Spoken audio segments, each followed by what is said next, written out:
ناظرین کرام، پرانی بات ہے، میں نے ایک پولیس آفیسر سے پوچھا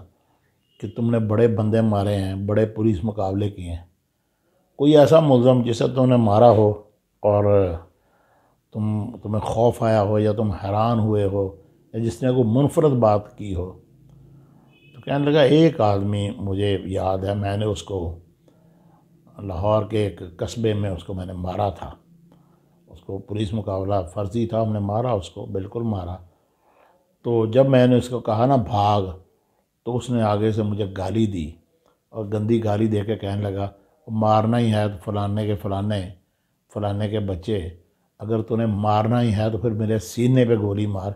پیچھے سے بھاگتے ہوئے گولی کو مارتا ہے۔ وہ کہتے ہم چاہتے تھے کہ اس کو پیچھے سے گولی ماریں، ظاہری بات ہے کہ ظاہر کریں کہ مقابلے بھاگ رہا تھا تو گولی ماری، وہ بضد رہا، کہتا مرنا تو میں نے ہے، سینے پہ گولی مار، میں تیرے سے اپنی کانڈ پہ یا اپنی پشت پہ گولی نہیں کھاؤں گا، سینے پہ گولی مار۔ اور وہ ڈٹ کے کھڑا ہو گیا، پھر مجبوراً میں نے اس کو سینے پہ گولی ماری اور اس کو ہم نے مار دیا۔ اور پھر وہ کہنے لگا کہ میں اس لیے حیران ہوں کہ وہ بہت ہی بزدل تھا، پہلی مرتبہ معمولی سی چوری میں کوئی 10-12 سال پہلے پکڑا گیا تھا، تو وہ ایک ہی تھپڑ پہ کانپتے کانپتے اس نے سب کچھ بتا دیا، بلکہ اس کا جو تھا نا یورین، وہ بھی ایک ہی تھپڑ پہ اس کا کپڑوں میں اس کا یورین پاس ہو گیا تھا، اور وہ ڈرتا تھا، کانپتا ہی جا رہا تھا۔ اب جب وہ ایک چوری مان گیا تو پھر ہم نے اس پہ بہت تشدد کیا، تب اس کو مزید اس کو منوائے، لیکن اس کی چوری ایک ہی تھی، وہ تشدد سہتا رہا، اور اس نے ایک ہی چوری کی تھی، لہٰذا ہم نے اس کو چلان کر کے بھیج دیا۔ وہ جیل گیا، واپس آیا، اس کے اب جو مار تھی پولیس کی وہ جتنی اس نے کھانی تھی کھا لی، ججس اس کی ختم ہو چکی تھی۔ پھر وہ ہسٹری شیٹر بنا، اس نے کئی وارداتیں کی، اس نے ڈکیتی اور ڈکیتی ود ریپ اور ڈکیتی ود مرڈر بھی اس نے کی ہے، اور الٹیمیٹ ہمارے ہتھے چڑھا تو ہم نے اس کو مار دیا۔ تو مجھے آج بھی یاد ہے کہ وہ آدمی جو ایک تھپڑ پہ جس کا یورین پاس ہو گیا تھا، وہ کہنے کہ وہ میرے سامنے کھڑے ہو کر مجھے گندی گالیاں دے رہا ہے، کہتا ہے سینے پہ گولی مار۔ تو میں نے کہا اس کی وجہ پولیس والے نفسیات کو بھی بہت سمجھتے ہیں، ظاہری بات، اب تو رے بین کی اینک نہیں اترتی نا پولیس والوں کی، پہلے تو وہ تفتیش کرتے تھے، موقع پہ خود جاتے تھے۔ تو مجھے کہنے لگا جی اصل میں میاں صاحب بات یہ ہے کہ جو جھجک ہے نا وہ رہنی چاہیے، بھرم رہنا چاہیے، نہ بھرم ختم ہونے چاہیے نہ جھجک ختم ہونی چاہیے۔ ہم نے جن لوگوں کی جھجک ختم ہو جاتی ہے، پھر وہ بالکل پرواہ نہیں، انہیں پتہ ہوتا ہے ایک دن مرنا ہی مرنا ہے، تو وہ پھر ہر قسم کے حالات کے لیے تیار رہتے ہیں، اور انہیں پتہ ہوتا ہے کہ بس ٹھیک ہے جس دن ہم نے قابو چڑھنا ہے ہم نے مرنا ہے، لہٰذا انہیں بالکل کسی قسم کا کوئی خوف نہیں ہوتا۔ ورنہ پہلے ہوتا ہم دیکھتے تھے کہ جو جن کو مارنے کا فیصلہ ہوتا وہ روتے تھے، گڑ گڑاتے تھے، منتیں ترلے کر رہے تھے، لیکن ہم نے ایسے بندے بھی دیکھے جو بالکل پرواہ نہیں کرتے، کہ مار یار گولی، مکا، چیتی کر، مکاؤ۔ پھر وہ کہتے مجھے گالیاں دے کے لگا سینے پہ گولی مارو، ہم نے پھر سینے پہ گولی ماری اس کو، 2 منٹ تڑپا اور ختم ہو گیا۔ تو یہ بعض چیزیں جو ہوتی میں اس کو ریلیٹ کر رہا ہوں کہ یہ جو کچھ اس وقت پاکستان میں ہو رہا ہے، یہ لوگوں کی جھجک ختم ہو رہی ہے۔ اب جن کو مارا جا رہا ہے، جن کو تشدد کا نشانہ بنایا جا رہا ہے، ملتان میں بہت ہی کبھی ویڈیو میں سمجھتا ہوں 1-2 ویڈیوز میں نے دیکھی ہیں۔ ایک میں وہ جو ہے اپنا ڈیرہ اسماعیل خان کا، وہ پی ٹی آئی کا، وہ لمبے بالوں والا، کیا اس کا نام ہے، تو اس کے گنڈا پور، اس کے اپنا گھر کے باہر جو پولیس والے آئے تو وہ کس طریقے سے اس کا بھائی بات کر رہا ہے۔ اور پھر جو میں نے دیکھا کہ پنجاب میں جس طرح پولیس والے گھروں میں جاتے ہیں، بہت فرق ہے اخلاقیات کا، بھرم کا،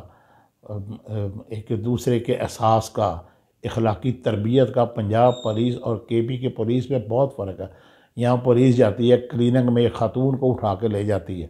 اور اس کی ویڈیوز عام چل رہی ہیں، یہاں کسی کو پولیس کا اتنا سیاسی استعمال کیا گیا کہ اب جب آپ کسی پولیس والے سے ایک ناجائز کام اپنا لیتے ہیں تو وہ 10 نہیں 100 ناجائز کام، ایک اگر وہ حکومت کے لیے یا کسی حکمران کے لیے یا کسی افسر کے لیے ناجائز کام کرتا ہے تو وہ 100 ناجائز کام اپنے لیے کرتا ہے، اور وہ جو 100 ناجائز کام وہ اپنے لیے کرتا ہے اس کا گناہ بھی اس آفیسر کے یا اس سیاستدان کے کھاتے میں جاتا ہے جو ان سے کام کرواتا ہے۔ اس وقت صورتحال پاکستان میں یہ بنی ہوئی ہے کہ آئے روز لوگوں کو اٹھانا، تشدد کرنا، ان کے گھروں پہ رات کو ریڈ کرنی، سیڑھیاں لگا کے چڑھنا، اس یہ اتنے بڑے پیمانے پہ ہو رہا ہے کہ لوگوں کی جھجک ختم ہو رہی ہے۔ اور جو مار رہے ہیں نا جن بچوں کو، وہ کہتے ہیں نا، میں وہی بات کروں گا کہ وہ جو کلاس ہے، جو عمر ہے نا، یہ عمر جذباتی نوجوانوں کی عمر ہوتی ہے، ان کو دانے سے ڈیل کرتے ہیں۔ اساتذہ کہا کرتے تھے، جب پیرنٹ ٹیچر میٹنگ ہوتی تھی نا، تو اساتذہ ایک جملہ خاص طور پہ بولا کرتے تھے والدین کو کہ دیکھو، اب یہ پورا ٹپکل جملہ میں آپ کو سنانے لگا کہ آپ کے بیٹے کی جوتی کا سائز اب آپ کے برابر ہو گیا ہے، آپ کا بیٹا وہ آپ کی جوتی پہننے لگ گیا ہے۔ تو جب بیٹے اور باپ کی جوتی کا سائز برابر ہو، پاؤں ایک جیسے ہو جائے، پھر ان پہ سختی نہیں کرتے، ان کو دوستی بنا کے ان کے ساتھ رکھتے ہیں۔ آپ اب اپنے بچوں سے دوستی بنا لیں۔ پھر میں نے کہیں اسی قسم کی ایک مجھے حدیث، میں کنفرم تو نہیں کر سکا، لیکن میں نے سنی ہے کسی سے کہ جی 7 سال کی عمر تک اپنے بچے پہ جتنا اس کو پیمپر کر سکتے ہو، جتنا اس کو محبت دے سکتے ہو اس کو محبت دو، اس کو تربیت کرو۔ 7 سے 14 سال تک جتنا اس پہ بوجھ ڈال سکتے ہو اس پہ بوجھ ڈالو، جتنی سختی کر سکتے ہو اس پہ کرو، تاکہ وہ عمر جو ہوتی ہے اس کے سیکھنے کی، پڑھنے کی اور کچھ بننے کی ہے، اور وہیں پہ اس کی لائن آف ڈائریکشن طے ہوتی ہے۔ اور 14 سال سے 21 سال کی عمر میں اس سے دوستی کر لو، پھر اس سے باپ بیٹے کا رشتہ جو ہے وہ 2 گہرے دوستوں میں بدل جانا چاہیے۔ اور اگر آپ اس طرح کرو گے تو آپ ایک دنیا میں ایک اچھا فرد کا دنیا میں اضافہ کریں گے۔ یہ میں نے بات سن رکھی تھی جو میں آپ کے ساتھ شیئر کر رہا ہوں۔ اب ہم تشدد کر رہے ہیں اس 14 سے 24 سال 25 سال کے لڑکوں پہ، ہم ان پہ سختی کر رہے ہیں، ان کو مار رہے ہیں، ان کا جھجک ان کی ختم کر رہے ہیں۔ اور دوسری بات یہ ناظرین کرام، یہ جو پولیس والے یہ جو لوگوں کو برہنہ کر رہے ہیں نا، جب کوئی بندہ برہنہ ہو جاتا ہے نا، ایک مرتبہ جب برہنہ ہو جاتا ہے 2 لوگوں کے سامنے، پھر وہ ساری زندگی اس کی عزت برقرار نہیں رہتی، وہ اذیت سے گزر کے ہر کسی کو برہنہ کرتا ہے، وہ پھر اس کے جھجک ختم ہو چکی ہوتی ہے۔ اب جیسے بعض لوگوں نے بیان دیے کہ پولیس والوں نے تھانے لے جا کر ان کو کپڑے اتار دو، انہوں نے کپڑے اتارے، پھر لوگ آ گئے جنہوں نے ان کو برہنہ کیا۔ تو جب کسی کو برہنہ کر دیتے ہیں نا، ایک تو یہ اسلامی طریقہ نہیں ہے، دین میں مجھے کوئی ایک ہزاروں احادیث میں ایک حدیث بتا دیں جس میں تفتیش کا یہ طریقہ کار ہو، اور اسلامی معاشرے میں ایک مثال دے دیں جس پہ کوئی ایسی بات ہو کہ کسی کو برہنہ کیا جائے۔ وہ تو دیکھیں، انگریز وہ کافر جو تھا نا، وہ جب کسی کو پھانسی دیتا تھا نا، تو پھانسی سے پہلے جو ہدایت نامہ ہوتا تھا اس میں ایک یہ بھی ہوتا تھا کہ اس کو کہو کہ اپنا ازار بند ذرا کس کے باندھ لے۔ اس کو ہدایت ہوتی تھی قیدی کو، جس کو کہ کہیں ایسا نہ ہو کہ پھانسی کے دوران جب اس کی لاش تڑپ رہی ہوتی ہے تو وہ کہیں ایسا نہ ہو کہ اس کا ازار بند ڈھیلا ہو جائے اور اس کا شلوار یا اس کا پاجامہ اتر جائے۔ ہم اس دین کے پیرو، یہ کافروں کا اصول تھا کہ کافر بھی اس طرح برہنہ نہیں کرتے تھے۔ انگریز بھی جو انہوں نے SOP جو بنایا ہوا تھا، جو کوڈ آف ایتھکس بنایا ہوا تھا پھانسی کے لیے بھی، جس کو مارنا ہوتا تھا، اور اس نے مر جانا بھی، اس کی کون سی شرم رہ گئی باقی، اس کی شلوار اتر بھی جائے تو کیا فرق پڑتا ہے، لیکن نہیں،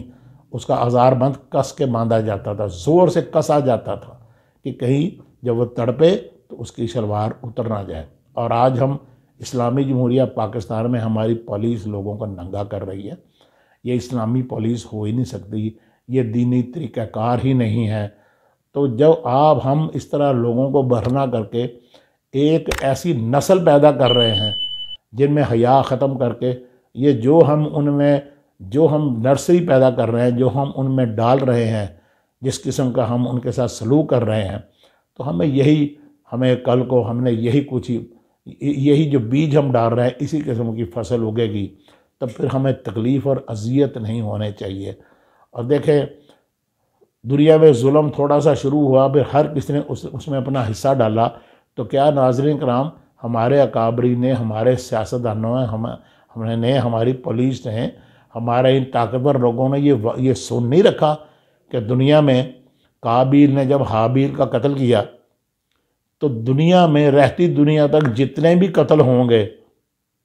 اس کے گناہ کا ایک حصہ جو ہے وہ حابیل کے کھاتے میں جائے گا۔ یہ تو ہے نا؟ تو پھر تو پھر اس کو کیوں بھول جاتے ہیں ہم؟ کیوں لوگوں کو برہنہ کر کے ان کی شرط ختم کر دیتے ہیں، ان کا یہ شرم و حیا کا عنصر ختم کر دیتے ہیں؟ اور ویسے بھی جو بندہ 2-3 آدمیوں کے سامنے برہنہ ہو جائے تو مفکرین کہتے ہیں کہ پھر اس سے شرم و حیا کی امید رکھنا عبث ہے۔ خدا کے لیے ہوش کے ناخن لیں اور ان لوگوں کو برہنہ کرنے کا معاملہ جو ہے یہ ختم کریں۔ یہ جو ہم بیجیں گے ہم وہی کچھ کاٹیں گے، کسی نہ کسی شکل میں ہمارے آگے نہیں آئے گا، ہماری اولاد کے آگے آ جائے گا، اولاد کے آگے نہیں آئے گا، ہمارے پوتوں پوتیوں نواسیوں کے سامنے آ جائے گا، کیونکہ جو ہم نے بیجنا ہے وہ کاٹنا ہے۔ لیکن طاقت اندھی ہوتی ہے، طاقت میں عقل نہیں ہوتی، اور طاقت میں عقل ہو یہ ممکن نہیں ہے۔ اس وقت حکمران بہت طاقت میں ہیں، اور یہ طاقت بہت جلد ہم نے قرآن مجید کی آیت ہے نا، ہم جس کو دنیا میں بہت طاقت دیتے ہیں پھر اس کو اوندے منہ گرا دیتے ہیں تو لوگ سمجھتے کیوں نہیں؟ تو جب قرآن مجید کہتا ہے کہ لوگ سمجھتے کیوں نہیں، پھر لوگ واقعی نہیں سمجھیں گے۔ خدا حافظ۔